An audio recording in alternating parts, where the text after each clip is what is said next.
Сонсогч та бүхэнд энэ өдрийн мэндийг хүргэе. Монгол малчтын төвлөлөөс Малчин телевизийн малчтын эрүүл мэнд нэвтрүүлгийн маань энэ удаагийн дугаар эхэлж байна. Бид энэ удаагийнхаа дугаарт цохор төмөр компани хүний хэмж даваад цэрэнгөө урьж оролцуулж байна. Энэ өдрийн мэндийг хүргэе. Энэ өдрийн мэнд хүргэе.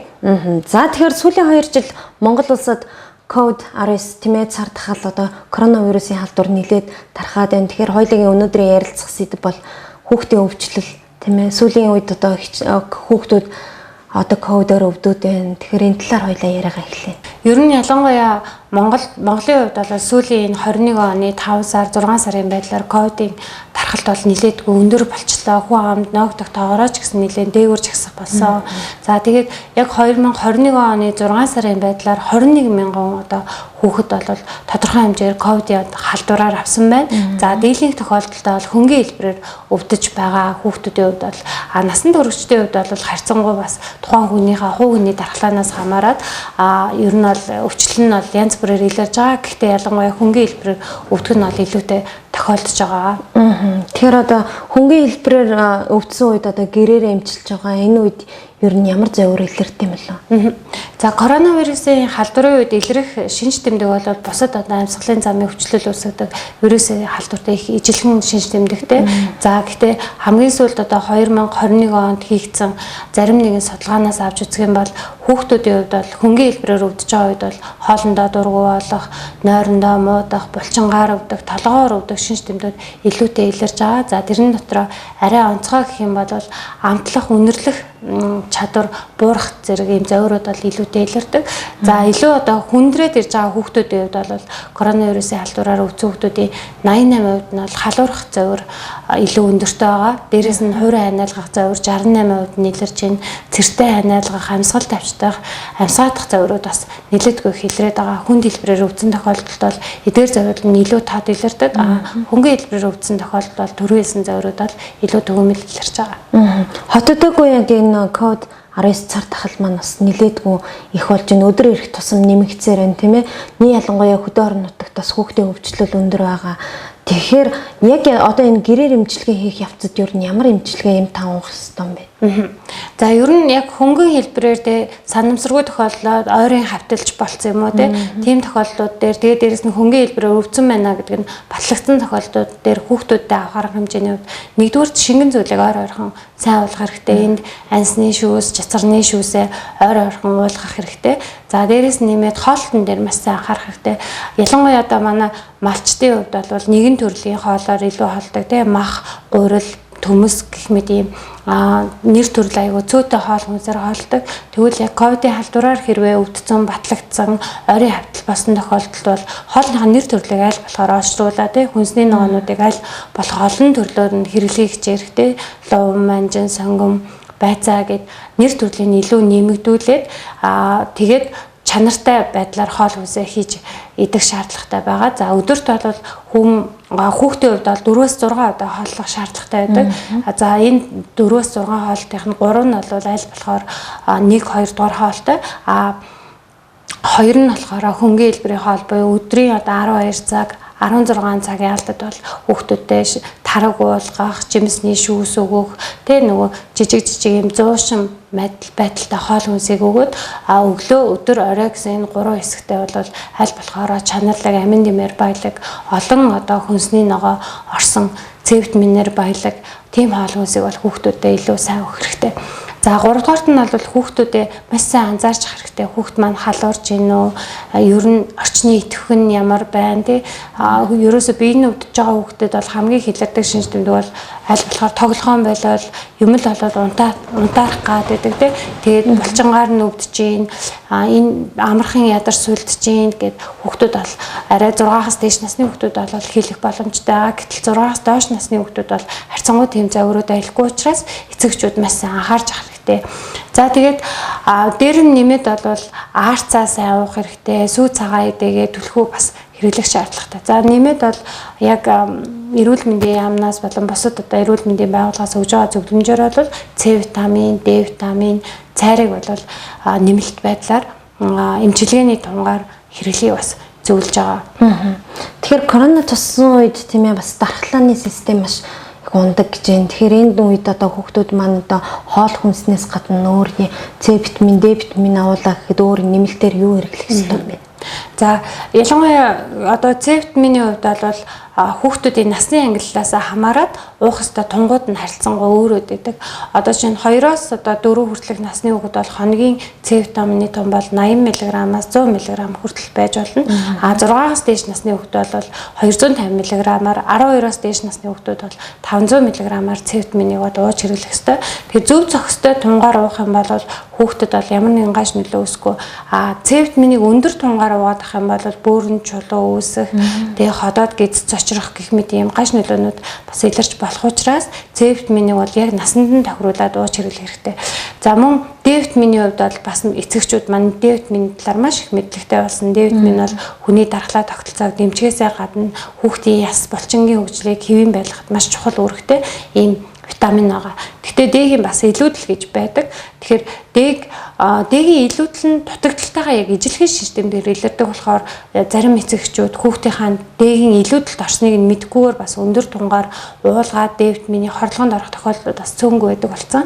Тэгэхээр энэ дээр бас маш болгоомжтойгоор хүүхдүүдийнхаа D витамины тунг бас сайн анзаарч өгч байгаарай гэж хэлмээр байна. Тэгэхээр 6-аас доош насны хүүхдийн хувьд бол хамгийн аюулгүй D витамины тун бол 1000 мг 400-аас 1000 мг олон улсын нэгжээр өдөрт нэг удаа ууж хэрэглэж байгаа хэрэгтэй. 6-аас дээш насны хүүхэд бол 2000-аар хамгийн дээдлээ 2000 олон улсын нэгжээр олон одоо өдрөөр буюу нэгээс дээш сараар ч юм уу тий ууж хэрэглэж байгаа тохиолдолд бол 2000-ад ер нь бариулаа явж байгаа хэрэгтэй. За дараа нь цайрын бэлтмэл. Яг цайрыг бол сүүлийн үед ялангуяа эрдэмтэд бол яг дархлааны эсүүдийг сонгомлоор идэвхжүүлж тэгээд гаднаас орж ирж байгаа нэм бактери вирусыг устгах чадварыг сайжруулдаг юм байна гэдэг нь батлагдсан. За цайрын бэлтмэлийн хувьд бол мөн л одоо 5-аас 10 мг хүртэлх одоо өдрийн тунгаар бол ууж хэрэглэхийг зөвлөдөг. Тэгэхээр хүүхдэд уулгах юм бол нэлээд олон болчихж байгаа. С витамин нь уулгаал, Д-ийн уулгаал, цайрын уулгана гэд. Тэгээд дээрэс нь нөгөө анс чацарны шүүсээ уулгана. За дээрэс нь хооллно гэд эцэгчүүдэд бол хийх ажил маш их болж байгаа байхгүй. Тэгэхээр өнөөдөр бол би та бүхэндээ энэ Англи улсын Kids Immune Support гэдэг витаминыг бол санал болгож байна. Цэвэр байгалийн гаралтай 100% ургамал жимснээс гаргаж авсан хүүхдийн дархлааны тэжээд Immune Support витаминыг танилцуулж байна. Энэхүү бүтээгдэхүүн Англи улсын NatureSaid компани цэвэр байгалийн витамин бөгөөд Англи улсын өндөр чанарын үйлдвэрийн стандарт GMP эмзэн стандартын дагуу үйлдвэрлэсэн. Цэвэр байгалийн витамин нь өөртөө кофактор буюу зөөвөрлөгчөө давхар агуулдаг, хүүхдийн биед хурдан шимэгдэн, үйлдэлээ хурдан үзүүлж, дархлаа дэмжин хүүхдийг халдвараас хамгаална. Энэхүү витамин нь найрлагандаа витамин С, Д, цайрыг их хэмжээгээр агуулсан тул хүүхдийн дархлаа тогтолцоог дэмжиж, гадны халдвараас хамгаалах болно. Найрлага дахь витамин С нь хүүхдийн хялгасан цусны ханыг бэхжүүлэх, цус шингэлгээс гадна хүчтэй антиоксиданттай учир хүүхдийг хортой нэгдлүүдээс хамгааж, эсийг эрүүл байлгахад чухал үүрэгтэй. Найрлагад орсон витамин Д нь хүүхдийн бие махбодын хэвийн үйл ажиллагаанд зайлшгүй шаардлагатай досон дуустдаг витамин юм а. Мөн хүүхдийн цусан дахь кальцийн шимэгдлийг ихсгэн, ясны өсөлтийг дэмжих, дархлаа тогтолцоог дэмжих үйлдэлтэй витамин. 6-аас 12 насны хүүхэд өдөрт 400-аас 1000 олон улсын нэгжээр өдөр бүр уухыг зөвлөдөг. Найрлага дахь цайр нь хүний бие махбодын 100 гаруй ферментийг идэвхжүүлэх, нүдний харааг сайжруулах, дархлааны эсүүдийг эрүүл байлгах, нөхөн төлчгөж чухал үүрэг гүйцэтгэдэг. Энэхүү витамин хугацаа уртсагч бодисгүй, өнгө өндөр амт оруулагч агуулаагүй гэдгээрээ давуу талтай Immune Support витаминыг танд санал болгож байна. Тэгээ яг энэ дээр нэг анхаарах юм байгаа нь цэвэр байгалийн гаралтай хугацаа уртсагч бодисгүй учраас задласнаас хойш хөргөчний яг халаас нь хийж хадгалах шаардлагатай. Өдөрт одоо 6-аас дээш насны хүүхэд бол 5 мл-ээр, 6-аас доош насны хүүхэд бол 2.5 мл-ээр өдөрт нэг удаа хоолны дараа бол өгсөн хад болно. Тэгэхээр витаминыг одоо хэдийхэр хугацаанд уух ёстой юм бэ? Ер нь альва витаминыг бол энэ нөгөө биологийн нэмэлт бүтээгдэхүүн гэдэг юмнийхээ ангилд ордог. Тэгэхээр өөр нь хамгийн багтаа бол 3 сараар ууч хэрэглэхийг зөвлөдөг тий. Одоо ялангуяа ингээ энэ зун хэрвээ сайхан нартай, нарлаг байгаад хүүхдүүд маань наранд гараад тоглох боломж сайтай байгаад их юм бол мэдээж дээгийнхаа тунг бид нэр бууруулах боломжтой. Гэтэл энэ зун бол ерөнхийдөө ихэнх одоо нутгуудаар бол их бороотой нар баг туссан зун болж шүү дээ. Тэгэхээр дээгийнхаа тунг мэдээж нарнаас авах боломжгүй болчиход байгаа учраас нэмэлтээр уух шаардлагатай. Тэгэхээр зуныхаа 3 сарыг дуустал одоо энэ иммунспорт витамин бол ууж дархлаагаа дэмжин одоо халдвараас хамгаалах арга хэмжээнүүд аавна. Мэдээж үүний хажуугаар коронавирус бол амьсгалын замын халдварт өгч байгаа.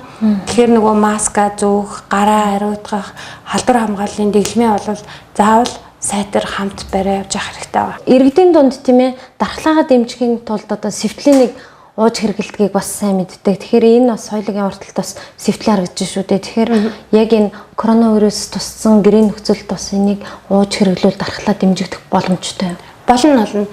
Ер нь бол сифтлийн гэдэг энэ бүтээгдэхүүн бол өөрөө яг цэвэр эмийн ургамлын ханд байхгүй. Гол ургамал нь бол гүгэл модны давирхаа. За гүгэл модны давирхаа бол манай эртний өмнөх 3000 жилийн тэртээс уламжилт хамгаах ухаанд хэрэглэж эхэлсэн. За тэр гүгэл модны давирхаан дотор агуулж байгаа тэр гүгэл эстрон гэх биологи хэвтэй байсан. Тэр нь бүр яг сонгомлоор дархлааны одоо эсүүдийг идэвхжүүлээд интерфероны ялгаралтуудыг нэмэгдүүлдэг. Ингэснээр гаднаас орж иж байгаа нэм бактери вирусыг бол интерфероны тусламжтайгаар устгах бүрэн боломжийг нэмэгдүүлж өгдөг. Тэгэхээр их даваа талтай. Хүний өөрийн дархлааны эсүүдийг идэвхжүүлдэг. Тэгэхээр хүүхдийн дархлаа тогтолцоонд нэг онцлог байдаг. Насанд хүрэгчтэй харьцуулах юм бол хүүхдийн дархлаа тогтолцоо харьцангуйс бол дөнгөж хөгжлийн үе шатн дээр явж идэг. Энэ үед бол гаднаас нэгээ бэлэн одоо интерферон агуулсан дархлаа дэмжих бэлтгэлүүдийг өгөөд ах юм бол нөгөө хүүхдийн өөрийнх нь дархлааны эсүүд нь ажиллаад өөрөөсөө тэр гадны нэм бактери вирусыг устгах бодисуудаа ялгарах чадвар нь эрс буураад дархлааны залхуурал гэдэг юм бас үүсэх хандлагатай байдаг. Тийм учраас аливаа одоо энэ дархлаа дэмжих вирус эсрэг эмнүүдийг болол зөвхөн эмчийн заавраар 7-оос 10 хоног л хэрэглэн тэрнээс олон хоног хэрэглээд ирэхээр хүүхдийн дархлаа өөрөө залхууралд орох гэдэг ийм аюултай. Тэгвэл сифтлин гэдэг энэ юмны гол давуу тал онцлог нь бол ерөөсөө хүний өөрийнх нь дархлааг идэвхжүүлж өөрийнх нь одоо хөгжлийн үйл явцыг нийлүү сайжруулж өгдөг гэдгээр их давуу талтай байдаг. За мөн одоо сифтлийн дотор бас нэг давуу тал нь чихэр ус агуулдаг. За манай ард иргэд бол чихэр усыг маш сайн мэддэг. Чихэр ус бол амьсгалын дэд замын өргөслийг маш сайн намдаахаас гадна цэгэр хохуулж шингэлэх үйлчилгээ үзүүлдэг. За дээрэс нь нэмээд зүрхийн ягаандаа гэдэг эмийн ургамал орсон байгаа. Зүрхийн ягаандаа бол дархлааны бас одоо хамгийн ихний игнэний эсүүд болох залгуур эсүүдийг идэвхжүүлдэг. Тэгэхээр гаднаас нэм бактери орж ирлээ, залгуур эсүүд маань тухайн нэм бактери вирусыг өөртөө залгиж аваад устгахын чадварыг сайжруулж өгдөг юм даваа талтай юм бүтээгдэхүүн байгаа. Тэгэхээр сифтлинийг бол одоо нянгийн эсрэг үйлчилгээтэй, вирусын эсрэгч үйлчилгээ үзүүлдэг. Дээрэс нь дархлааг хүний өөрийн дархлааг маш сайн дэмждэг дээр их даваа талтай юм бүтээгдэхүүн. Тэгэхээр альва витамин бол хүний одоо ерөнхий биеийн бодисын солилцоогийн сайжруулж иж дархлааг дэмждэг. Харин энэ яг ийм эмийн ургамлын одоо энэ сифтлин гэдэг бүтээгдэхүүн бол яг шууд дархлааны эсэнд нөлөөлөд дархлааны эсийн үйл ажиллагаа дэмждэг. Тэгэхээр энэ хоёр ингээ хослуулаад хэрэглэх юм бол хүүхдийн дархлаа тогтолцоо бол маш сайн идэвхжиж өгнө. Коронавирусын халдвараар одоо хөнгөн хэлбэрээр өвдсөн байгаа хүүхдийн эдгэрэлтийг бол төрсгээд өгчнө. Нөгөө талаараа дөнгөж ойрын хавталцаа олцсон тий. Яг одоогоор коронавирусын халдвар батлагдаагүй байгаа одоо дархлаа тогтолцоогоо идэвхжүүлэх хамгаалах шаардлагатай байгаа энэ хүүхдүүдийн хувьд бол бас эртнээс ингээд уугаад хэрэглэж юм бол коронавирусын халдвараас бас өвдөхгүйгээр өөрийгөө хамгаалах бас боломжийг нь бий болгож өгнө. Дээрэс нь одоо сифтлийн юм маань болонгод одоо бүх насныхан уух боломжтой байдаг шүү дээ. Тэгэхээр яг хэдэн хүүхэд хідээс хэдэн насны хүүхэд ямар дозоор ууж хэрэглэх боломжтой байдаг. За тэгээ сифтлийг өөрөө ямар ч нөгөө сахар агуулаагүй яг ургамлаар нь хийсэн ийм бүтээгдэхүүн байдаг. Тэгэхээр 0 сараас эхлээд хэрэглэхийг бол зөвлөдөг. Аль болох няраа хүүхдүүдийг бол эмчийн зааврын хяналтанд уул илүү зохимжтой байдаг. За нэгээс дээш сартай хүүхдүүд бол хэрэглэх боломжтой. Ер нь бол 2.5 мл-ээр өдөрт 3 удаа ууж хэрэглэх. Нэгээс дээшээ настай болоод ирэх юм бол 5 мл-ээр өдөрт 2 удаа.